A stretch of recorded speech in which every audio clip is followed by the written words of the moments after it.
सभी साथियों को नमस्कार। देखिए साथियों, ये बुक है कक्षा 10 की सूचना प्रौद्योगिकी की अवधारणा। और आज की क्लास में हम इस बुक के लगभग 14 पार्ट हैं और सभी पार्ट के जो पीछे ऑब्जेक्टिव क्वेश्चन दिए हुए हैं, लगभग 75 क्वेश्चन है, उन सभी प्रश्नों पर इस वीडियो में चर्चा करेंगे। तो चलिए बिना समय गंवाए शुरू करते हैं।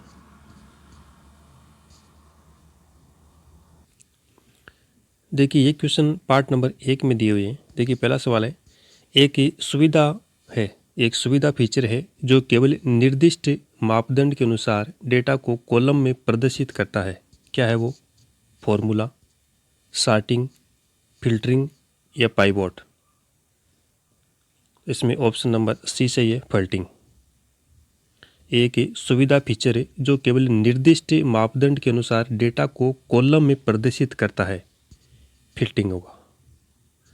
नेक्स्ट आगे देखिए, दूसरा क्वेश्चन है, किसी कॉलम के आइटम्स को कुछ अनुक्रम या क्रम में व्यवस्थित करने की प्रक्रिया को क्या कहा जाता है?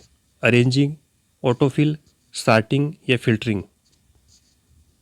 ऑप्शन सी होगा सॉर्टिंग। नेक्स्ट आगे देखिए, क्वेश्चन नंबर तीसरा इसमें दिया हुआ है, जब हम एक नया एक्सेल फाइल बनाते हैं तब उसमें डिफ़ॉल्ट रूप से कितने शीट होते हैं? 1, 3, 5 या 10। ऑप्शन बी होगा 3। नेक्स्ट है, कंडीशनल फॉर्मेटिंग यानी सशर्त स्वरूपण के बारे में निम्नलिखित में से कौन सा सच नहीं है? ऑप्शन ए है, जांच करने के लिए आप एक से अधिक कंडीशन जोड़ सकते हैं। ऑप्शन बी है, बोल्ड देखने के लिए आप कंडीशन सेट कर सकते हैं और इटैलिक को उन पर लागू कर सकते हैं। ऑप्शन सी है, जो निर्दिष्ट शर्तों को पूरा करता है आप उन पर फॉन्ट, बॉर्डर और पैटर्न फॉर्मेट लागू कर सकते हैं। और ऑप्शन डी है, कंडीशनल फॉर्मेटिंग डायलॉग बॉक्स से आप किसी भी कंडीशन को हटा सकते हैं जो आवश्यक नहीं है। ऑप्शन नंबर इसमें बी सही होगा, बोल्ट देखने के लिए आप कंडीशन सेट कर सकते हैं और इटैलिकों को उन पर लागू कर सकते हैं। अगला सवाल, निम्न में से किसका उपयोग करके एक सेल फॉर्मेट को किसी अन्य सेल पर कॉपी किया जा सकता है? Format painter, format setting, format saving, format checking. Option A होगा फॉर्मेट। नेक्स्ट अगला क्वेश्चन है, सभी फॉर्मूलों को किस प्रतीक या सिंबल के साथ शुरू करना चाहिए? ऑप्शन ए में है बराबर, प्लस, कोष्टक या एल्फा। ऑप्शन ए सही है, बराबर। नेक्स्ट है, जो कुंजी आप वर्तनी यानी स्पेलिंग की जांच करने के लिए दबाते हैं वो कौन सी है? F3, F5, F7 या F9। ऑप्शन सी होगा F7। आगे देखिए, ये क्वेश्चन पार्ट नंबर 2 में दिए हुए हैं। पहला क्वेश्चन है, फॉर्मेट पेंटर का उपयोग है अपनी स्लाइड पर सुंदर चित्र पेंट करने के लिए एक ऑब्जेक्ट या टेक्स्ट के भाग से फॉर्मेटिंग की प्रतिलिपि यानी कॉपी बनाए और फिर इसे कहीं और लागू करने के लिए, अपनी स्लाइड्स की पृष्ठभूमि का रंग बदलने के लिए, स्लाइड्स की पृष्ठभूमि पर सुंदर चित्र पेंट करने के लिए। तो चारों में से कौन सा सही होगा यहाँ पे?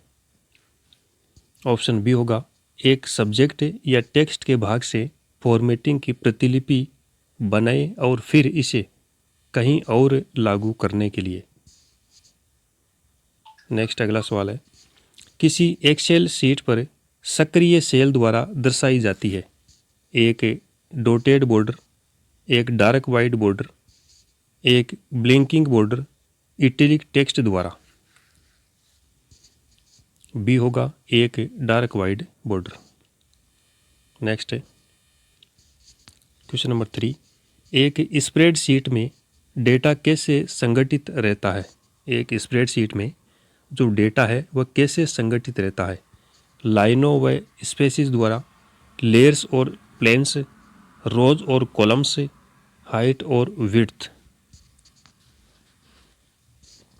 ऑप्शन सी होगा रोज और कॉलम्स। नेक्स्ट है, आप किस कमांड का उपयोग कर एक्सेल में फॉर्मेट सेल डायलॉग बॉक्स से लॉन्च कर सकते हैं? किस कमांड का उपयोग करें एक्सेल में फॉर्मेट सेल या डायलॉग बॉक्स लॉन्च कर सकते हैं?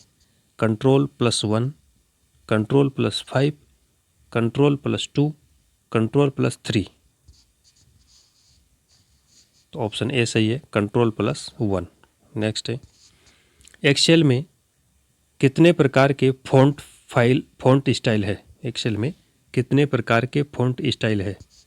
8 प्रकार के, 6 प्रकार के, 4 प्रकार के या 2 प्रकार के?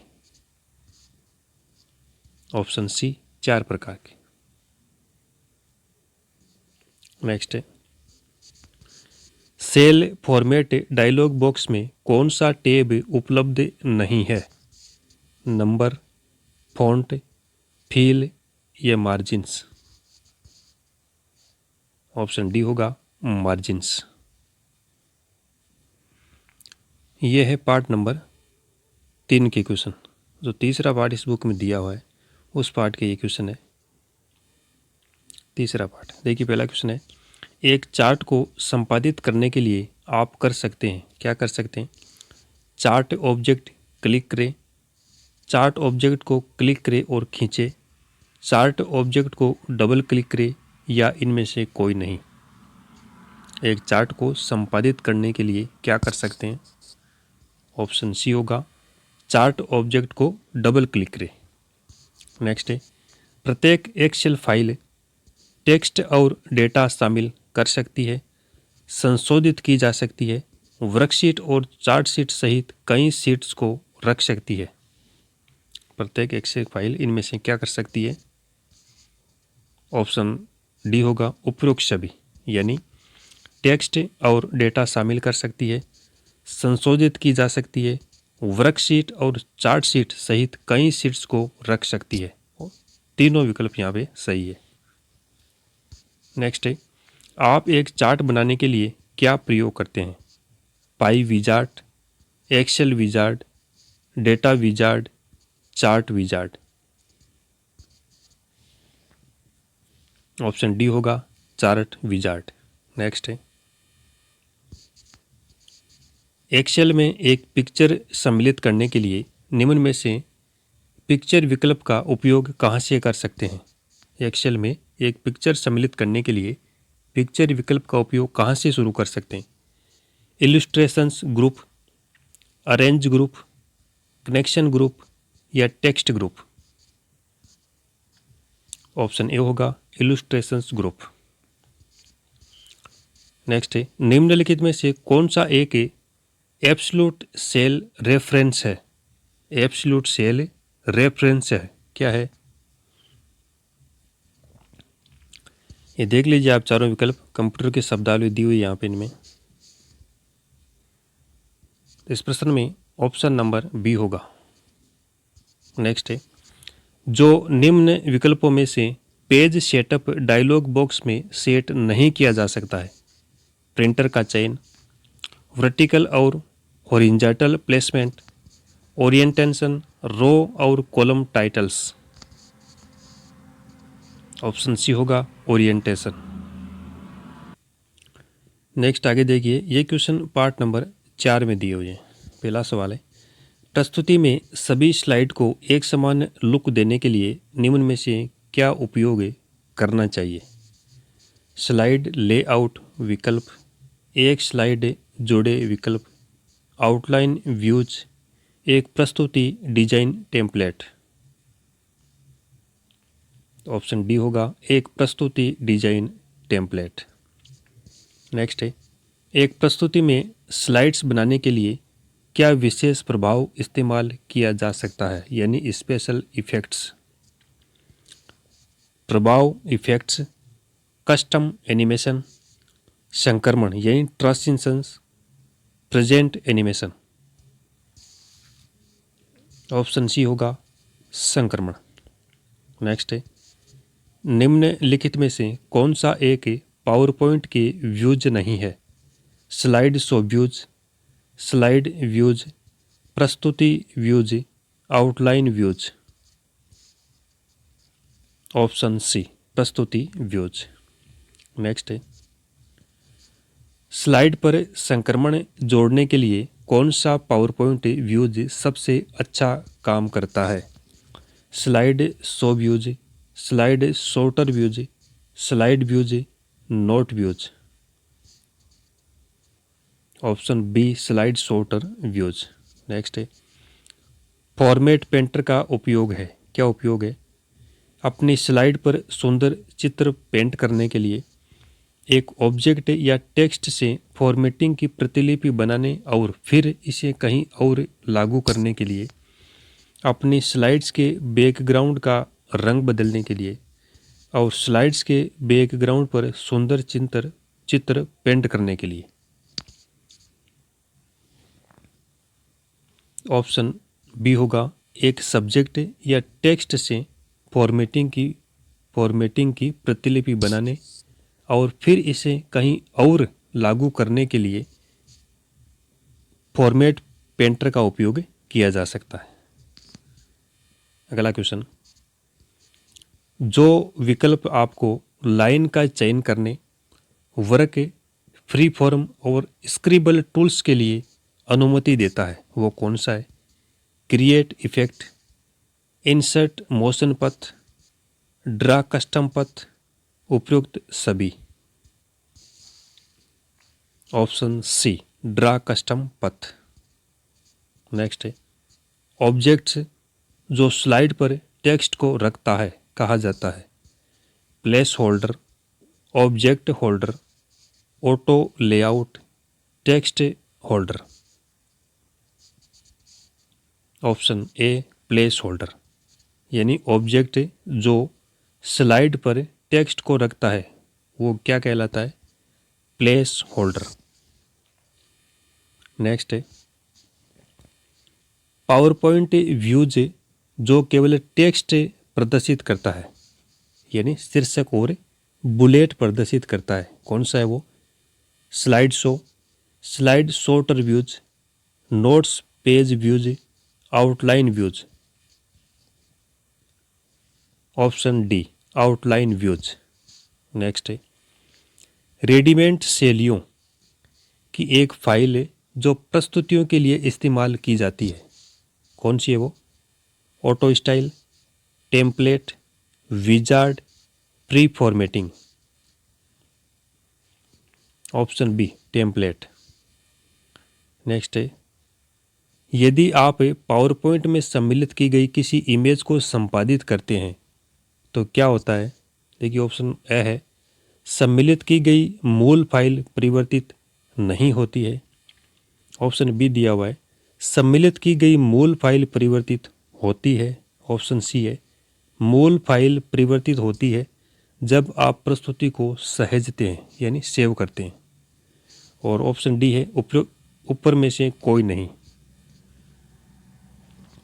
तो इस प्रश्न में जो ऑप्शन नंबर ए है वो सही है, पहला विकल्प सही है, सम्मिलित की गई मूल फाइल परिवर्तित नहीं होती है। नेक्स्ट आगे देखिए पार्ट नंबर 5। पहला क्वेश्चन है कंप्रेस सेटिंग में जो एक विकल्प नहीं है, कौन सा नहीं है? Documents, web pages, original size, email messages. Option C original size. Next है एमएस पिक्चर मैनेजर के लिए एमएस पिक्चर मैनेजर के फ्लिप सेटिंग में कितने विकल्प होते हैं? 7, 2, 4 या 8? 2 विकल्प। नेक्स्ट है एमएस पिक्चर मैनेजर के रोटेशन सेटिंग में कौन सा विकल्प उपलब्ध नहीं है? Rotate left, rotate right, by degree, by angle. Option D by angle. Next है फ्लिप विकल्प क्या करता है? पिक्चर की दिशा बदलता है, पिक्चर का आकार बदलता है, तस्वीर का पूरा आकार परिवर्तन करता है, पिक्चर का भौतिक आकार परिवर्तन करता है। ऑप्शन ए पिक्चर की दिशा बदलता है, यानी जो फ्लिप विकल्प है वो क्या करता है? पिक्चर की दिशा बदलता है। नेक्स्ट है ऑटो करेक्ट शॉर्टकट कमांड है, कौन सी है? Control C, control plus Q, control plus K, control plus A. Auto correct shortcut command कौन सी है? Option B, control plus Q. Next आगे देखिए, पार्ट नंबर 6। पहला क्वेश्चन है, सबसे पहले साइबर अपराध सूचना प्रौद्योगिकी अधिनियम किस वर्ष से जुड़े? तो 1999, सन 2000, 2001, 1998, 2000 में। सॉफ्टवेयर चोरी की विधि क्या है? Soft lifting, hard disk loading, जालसाजी या उपरोक्त सभी? ऑप्शन डी, उपरोक्त सभी। डोस का मतलब है सेवा का वितरित इनकार, सेवा की अस्वीकृति, सेवा से वंचित इनकार, इनमें से कोई नहीं। डोस का मतलब बताना है। ऑप्शन बी, सेवा की अस्वीकृति। नेक्स्ट है, कंप्यूटर वायरस संक्रमित करता है मनुष्य को, जानवरों को, कंप्यूटर को या इनमें से कोई नहीं? तो ये सीधा सा सवाल है, कंप्यूटर। आगे देखिए, ये है पार्ट नंबर 7। पहला क्वेश्चन है, ई कॉमर्स का मतलब है इलेक्ट्रिक वाणिज्य, इलेक्ट्रॉन वाणिज्य, इलेक्ट्रॉनिक वाणिज्य या इनमें से कोई नहीं? इलेक्ट्रॉनिक वाणिज्य। ई कॉमर्स का मतलब है इलेक्ट्रॉनिक वाणिज्य। नेक्स्ट है, G2C का मतलब है, G2C का मतलब क्या है? कंज्यूमर से गवर्नमेंट, गवर्नमेंट से बिजनेस, गवर्नमेंट से कंज्यूमर या इनमें से कोई नहीं? ऑप्शन सी होगा, गवर्नमेंट से कंज्यूमर। नेक्स्ट है, EDI, ई और डी और आई का मतलब है electronic data exchange, electronic data internet, electronic data transfer या इनमें से कोई नहीं? ऑप्शन ए होगा, इलेक्ट्रॉनिक डाटा एक्सचेंज। नेक्स्ट है, जो ई कॉमर्स की सुविधा नहीं है, कौन सी नहीं है? 24/7 सर्विस, नकद भुगतान, विपणन या इनमें से कोई नहीं? ऑप्शन बी होगा, नकद भुगतान। नेक्स्ट आगे देखिए, यह है पार्ट नंबर 8। पहला क्वेश्चन है, सुरक्षित ई भुगतान के लिए आवश्यक ज़रूरतें हैं, कौन कौन सी है? गोपनीय, अखंडता, प्रामाणिकता या उपरोक्त सभी? ऑप्शन डी होगा, उपरोक्त सभी। नेक्स्ट है, UTM का मतलब क्या है? UTM का मतलब क्या है? यूनिवर्सल खतरा प्रबंधन, एकीकृत खतरा प्रबंधन, एकीकृत सीमा प्रबंधन या इनमें से कोई नहीं? UTM का मतलब बताना है। ऑप्शन बी होगा, एकीकृत खतरा प्रबंधन। नेक्स्ट है, NGFW, NGFW का मतलब क्या है? न्यू जनरल फायरवॉल, अगला जनरल फायरवॉल, अगली पीढ़ी फायरवॉल या इनमें से कोई नहीं? ऑप्शन सी, अगली पीढ़ी फायरवॉल। नेक्स्ट है पार्ट नंबर 9। पार्ट नंबर 9, पहला क्वेश्चन है, इलेक्ट्रॉनिक भुगतान के तरीके credit card, debit card, mobile wallet, electronic fund transfer या उपरोक्त सभी? इलेक्ट्रॉनिक भुगतान के तरीके इनमें से कौन से, ये बताना है। ऑप्शन डी होगा, credit card, debit card, mobile wallet, electronic fund transfer सभी इलेक्ट्रॉनिक भुगतान के तरीके हैं। नेक्स्ट है, रेडियो किसके अंतर्गत आता है? पारंपरिक विपणन, सामाजिक मीडिया विपणन, इंटरनेट का विपणन या इनमें से कोई नहीं? ऑप्शन ए, पारंपरिक विपणन। आगे देखिए, फेसबुक किसके अंतर्गत आता है? पारंपरिक विपणन, सामाजिक मीडिया विपणन, इंटरनेट का विपणन या इनमें से कोई नहीं? ऑप्शन बी सामाजिक मीडिया विपणन। नेक्स्ट है IPR। IP और R का मतलब है इंटरनेट संपत्ति का अधिकार, बौद्धिक संपदा का अधिकार, बौद्धिक कीमत सही या इनमें से कोई नहीं। ऑप्शन बी बौद्धिक संपदा का अधिकार। यह है पार्ट नंबर 10।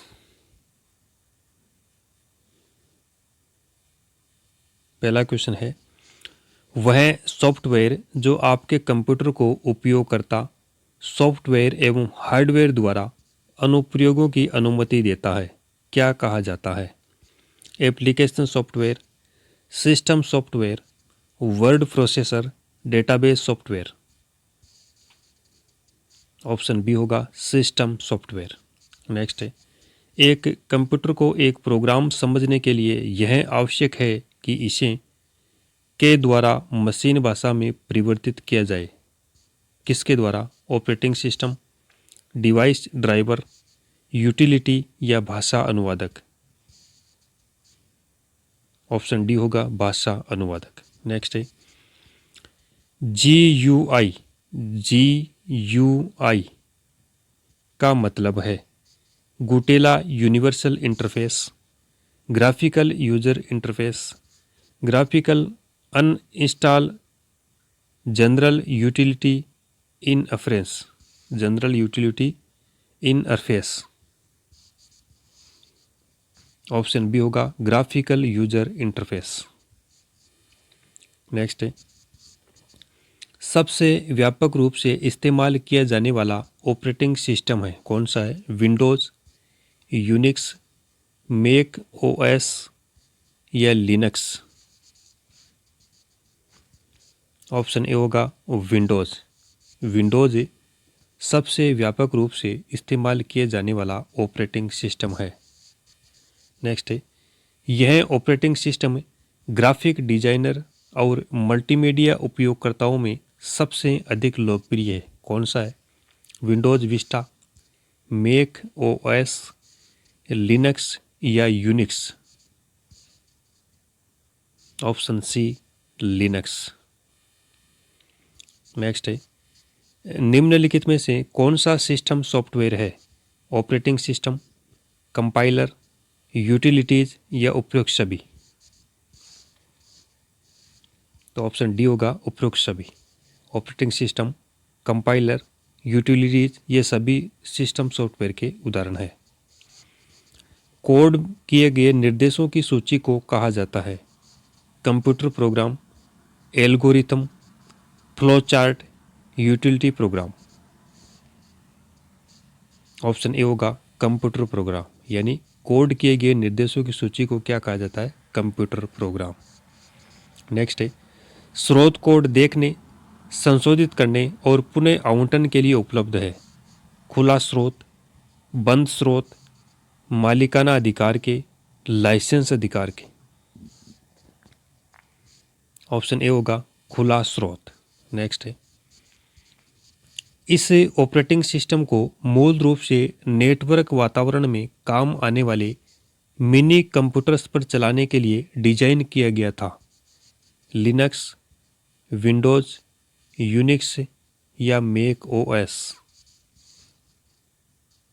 ऑप्शन ए होगा लिनक्स। नेक्स्ट आगे देखिए पार्ट नंबर 11। पहला सवाल है संचार के समय SMTP उपयोग किया जाने वाला पोर्ट नंबर कौन सा है? 25, 60, 35 या 80। Option A 25। नेक्स्ट DSL का पूर्ण रूप क्या है? Digital subscriber line, digital service line, data service lookup, data subscriber line. Option A digital subscriber line. Next है निम्न में से कौन सा वायरलेस ब्रॉडबैंड का एक उपयोग है? लीज्ड लाइनें, mobile broadband, dial up access, fibre to the home. Mobile broadband. Next है, निम्न में से कौन सा माध्यम का एक प्रकार है? स्विच, निर्देशित माध्यम, लैन कार्ड या सॉफ्टवेयर? निर्देशित माध्यम। आगे देखिए पार्ट नंबर 12 के क्वेश्चंस। पहला है, प्रथम ग्राफिकल यूजर इंटरफेस के साथ उपलब्ध वेब ब्राउज़र कौन सा था? एयरवाइज, क्रोम, ओपेरा या फायरफॉक्स? ऑप्शन ए होगा एयरवाइज। नेक्स्ट है, पहली ऑनलाइन चैट प्रणाली कौन से सिस्टम पर बनाई गई? यूनिक्स, प्लेटो, ओपन सोर्स या विंडोज? प्लेटो। निम्न में से कौन सी एक प्रसिद्ध मेल सेवा है? Chromium, Firefox, Google drive, outlook? Option D outlook. निम्न में से कौन सा एक मेल सेवा का प्रकार है? संदेश आधारित, इंटरनेट मेल सेवा, प्रॉक्सी आधारित या वेब आधारित मेल? ऑप्शन डी होगा वेब आधारित मेल। आगे देखिए पार्ट नंबर 13। पहला क्वेश्चन है, निम्न में से कौन सा एक एंटीवायरस सॉफ्टवेयर है? Virus protector, quick heal, Outlook या HCL? Option B quick heal. Virus शब्द किसके द्वारा दिया गया? Fred Cohen, John T Rhodes, John Newman, Fred Stark? Fred Cohen द्वारा। किस वर्ष में वायरस शब्द दिया गया? 1982, 1992, 1985 या 1986? Option C 1985। नेक्स्ट आगे देखिए, यह है इस बुक का अंतिम पार्ट नंबर 14। पहला क्वेश्चन है, निम्न में से गूगल द्वारा प्रदान की जाने वाली सेवा कौन सी है? Gmail, Yahoo mail, Outlook, Hotmail? Option A होगा जीमेल। नेक्स्ट है, पहला वाणिज्यिक ISP दी वर्ल्ड कहाँ बनाया गया? ब्रुकलिन, ऑस्ट्रिया, मुंबई या मॉस्को? ब्रुकलिन। IPv6 का साइज कितना है? 24 bit, 64 bit, 32 bit, 128 bit? 128 bit. IPv4 को कितनी क्लास में विभाजित किया गया है? 2, 5, 3 या 4? 5 क्लास में। नेक्स्ट है, इंटरनेट तक पहुंचने के लिए कौन से माध्यम का उपयोग किया जाता है? वाईफाई, कुकीज, प्रॉक्सी या इंटरनेट प्रोटोकॉल? ऑप्शन ए होगा वाईफाई। तो साथियों, ये थे कुल 75 के लगभग प्रश्न, और इससे जो RBSc की जो 10th क्लास की ये बुक है, इसमें 14 पार्ट के जो सभी प्रश्न ऑब्जेक्टिव थे वो सारे प्रश्न इस एक ही वीडियो में हमने कवर कर लिए। हालांकि वीडियो थोड़ा लंबा बना है, लेकिन सारे प्रश्न एक साथ कवर हो गए। धन्यवाद।